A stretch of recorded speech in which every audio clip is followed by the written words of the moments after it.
अपने आगे के सफर को जारी रखते हुए ब्लू क्रिस्टल शेल्टर जाते समय वीर ने यह डिसाइड किया था कि रास्ते में वो अपने सुपर जीन पॉइंट्स की मैक्सिमम लेवल को भी पार कर लेगा, और अगर उसकी किस्मत अच्छी रही तो हो सकता है कि वो सिल्वर फॉक्स के लिए भी एक thunder element live gene essence ढूंढ कर उसे दे सके। वैसे तो वीर फेरी के लिए भी एक water element live gene essence ढूंढ कर उसकी मदद करना चाहता था, लेकिन फिर वीर ये भी जानता था कि ऐसा होना शायद पॉसिबल ना हो। और यही वजह थी कि वीर ने डिसाइड किया था कि जब कभी भी वो क्रिस्टल पैलेस में होगा तब वो समुद्र में घूमकर बहुत ही आसानी से water element live gene essence ढूंढ कर फेरी को दे देगा। हालांकि वीर को अभी भी 200,000 मील की दूरी तय करनी थी, लेकिन वो ये भी जानता था कि अब जब वो इतना ज्यादा स्ट्रांग हो गया है तो ये सफर उतना ज्यादा जोखिम भरा नहीं रहेगा। और यही वजह थी कि वीर के लिए ये सफर बस किसी कैजुअली ली गई रोड ट्रिप से ज्यादा नहीं था, और इसीलिए ब्लू क्रिस्टल शेल्टर के रास्ते में उसे ज्वाइन करने के लिए वीर ने अपने साथ जीरो और अपनी सभी स्पिरिट्स को लाने का तय किया था। उन सभी को चलते हुए पूरा 1 महीना बीत गया था और अभी तक उनका सामना किसी भी तरह के खतरे से नहीं हुआ था। अपने खूबसूरत कंपेनियंस और आकर्षक नज़ारों के साथ वीर का समय बहुत ही मजे से बीत रहा था, यहां तक कि वीर सिल्वर फॉक्स के लिए एक thunder element live gene essence भी हासिल करने में कामयाब हो गया था। हालांकि ये बात और थी कि अभी तक वीर को अपने लिए कोई सेकंड जनरेशन का सुपर एलियन नहीं मिला था, जिसकी वजह से वो थोड़ा निराश हो गया था। खैर, रास्ते में वीर एक ह्यूमन शेल्टर में जाता है और कुछ टाइम के लिए पृथ्वी ग्रह लौट आता है, लेकिन पृथ्वी ग्रह आते ही जिस न्यूज ने उसका स्वागत किया था उसे सुनकर वीर के होश उड़ गए थे। दरअसल शुराज ने अपना नया किंग चुन लिया था, या यूं कहें कि इस बार एक क्वीन चुनी थी जिसका नाम नेबुला केल्विन था, जो क्विल केल्विन की ही तरह केल्विन फैमिली से थी। मुझे भरोसा नहीं हो रहा है कि नेबुला केल्विन शुरा क्वीन बनकर वहां का ताज हासिल करने में कामयाब हो गई है। एक बात तो तय है कि यह बात ह्यूमैनिटी के लिए सही नहीं है। एक गहरी सांस लेते हुए रूही चौहान वीर से कहती है जब वीर उससे मिलता है, और रूही की बात सुनकर वीर थोड़ा कंफ्यूज हो जाता है। क्यों, ऐसा क्यों बोल रही हो तुम? कंफ्यूज होता हुआ वीर रूही से पूछता है। केल्विन फैमिली टेक्नोलॉजिकली एडवांसमेंट्स पर फोकस करती है, साथ ही साथ अपनी स्पीसीज के दूसरे लोगों के मुकाबले वो काफी ज्यादा खुले विचारों वाले भी हैं। वो लोग लगातार इसी रिसर्च में लगे रहते हैं कि कैसे वो लोग कोई ऐसा तरीका ढूंढें जिससे वो लोग टाइटन ग्रह या मोरा ग्रह वगैरह में सरवाइव करके जीन पॉइंट्स और अपनी खुद की डेविल सोल्स हासिल कर सकें।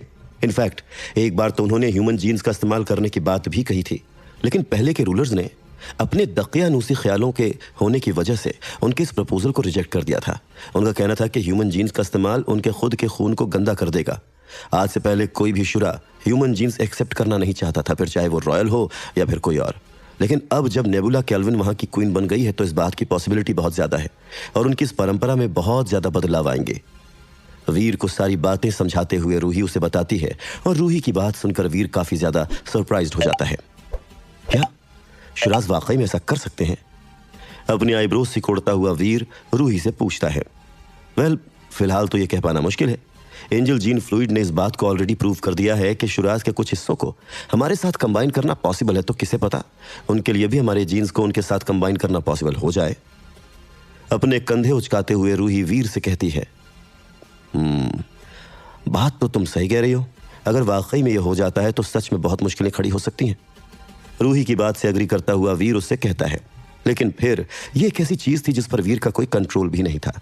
अगर ये नई शुरा लीडर वाकई में इस रास्ते पर चलना चूज करती है जैसा रूही बता रही है, तो यह चीज वाकई में ह्यूमैनिटी को बहुत ज्यादा अफेक्ट करेगी।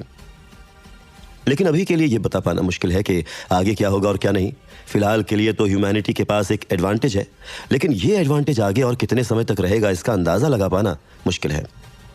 मुरा ग्रह वापस लौटकर वीर और उसका ग्रुप कुछ और दिनों तक चलता रहता है और अपने पीछे उन एरियाज को छोड़ता हुआ चला जाता है जहां पर अक्सर ही ह्यूमंस का आना जाना लगा रहता है।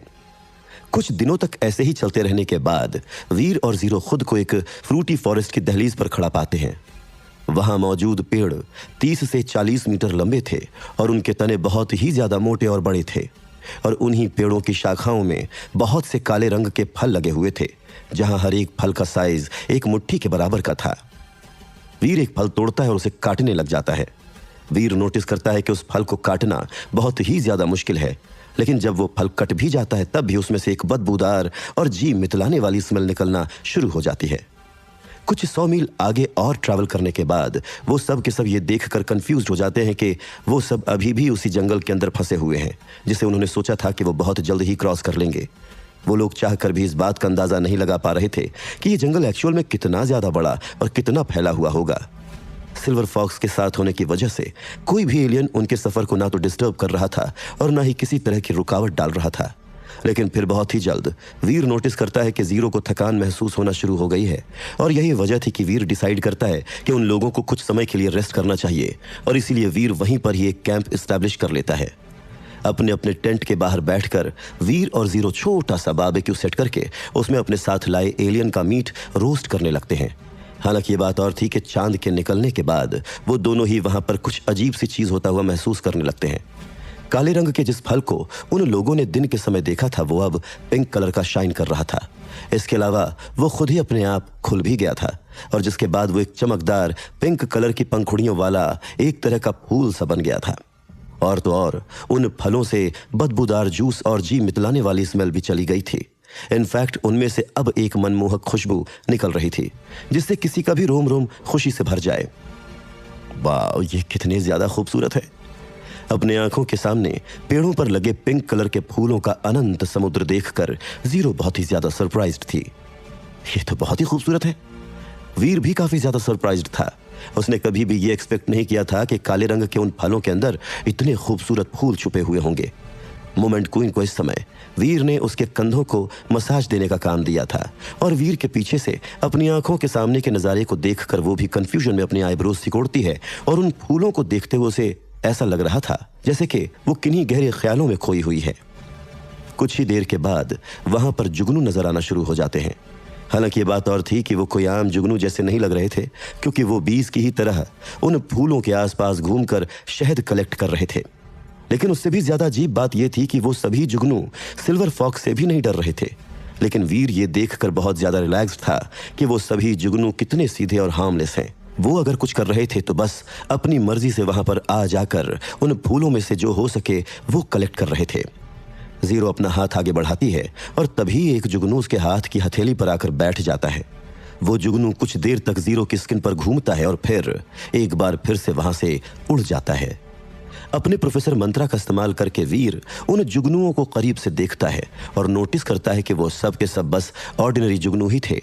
हालांकि ये बात और थी कि उन सभी के शेप थोड़े अलग थे, और उनमें कुछ ऐसा था जो लेडी बग के जैसा ही था। इसके अलावा एक्चुअल जुगनुओं के ऑपोजिट उनकी पूरी की पूरी बॉडी भी ग्लो कर रही थी। अब क्योंकि उनके अंदर लाइफ फोर्सेस थी, इससे एक बात तो साफ हो गई थी, वो सब के सब अब असली के एलियंस थे, और जमीन के नीचे रहने वाले किसी भूखे शैतानी एलियन के वो कोई गुलाम या हथियार नहीं है। लेकिन उनकी लाइफ फोर्सेस बहुत ज्यादा स्ट्रांग नहीं थी। उनमें से ज्यादातर जुगनू ऑर्डिनरी ही थे, और बस कुछ ही ऐसे थे जो ऑर्डिनरी से थोड़े से अलग थे। बस यहाँ वहां कुछ म्यूटेंट एलियंस के अलावा वीर उनमें और कोई अंतर नहीं बता पा रहा था। लेकिन फिर वो अग्रेसिव भी नजर नहीं आ रहे थे। यहां तक कि अगर वो वीर की बॉडी से छूकर भी निकल रहे थे तब भी किसी का भी वीर पर अटैक करने का कोई इरादा नहीं था। जब उन जुगनुओं ने जी भर के शहद ले लिया था तब वो सब के सब उड़ते हुए आसमान में चले गए थे। वो सब के सब तादाद में इतने ज्यादा थे कि उनके आसमान में होने की वजह से ऐसा लग रहा था जैसे कि आसमान में अनगिनत तारे निकल आए हों। और हाँ, वो चमकते हुए फूल भी बहुत खूबसूरत थे। लेकिन बहुत ही जल्द वो लोग इस नज़ारे से बोर भी हो गए थे, और इसीलिए कुछ देर तक इस नज़ारे को निहारने के बाद वीर और जीरो अपने अपने कैंप के अंदर वापस चले जाते हैं ताकि वो थोड़ी देर रेस्ट कर सके। अगली सुबह जब वो लोग उठते हैं तब तक सभी जुगनू वहां से चले जाते हैं, और रात में पिंक कलर से चमकने वाले फूल एक बार फिर से काले रंग के छोटे छोटे तोप के गोलों जैसे फल बन जाते हैं। पता नहीं ये किस तरह के पौधे हैं, पर काफी अजीब हैं ये, है ना? जीरो के साथ आगे ट्रैवल करते हुए वीर ऐसे ही रैंडमली उससे कहता है, और उसकी बात समझते हुए जीरो हाँ में सर हिला देती है। वो जंगल बहुत ही ज्यादा बड़ा था, और इसीलिए पूरा एक दिन तक ट्रैवल करने के बाद भी वो लोग अभी तक उस जंगल को पार नहीं कर पाए थे। और फिर जैसे ही रात होती है वो सभी काले रंग के फल एक बार फिर से फूल बन जाते हैं, और वो सभी जुगनू भी एक बार फिर से वहां शहद कलेक्ट करने के लिए आ जाते हैं, ठीक वैसे ही जैसे वो पिछली रात को आए थे।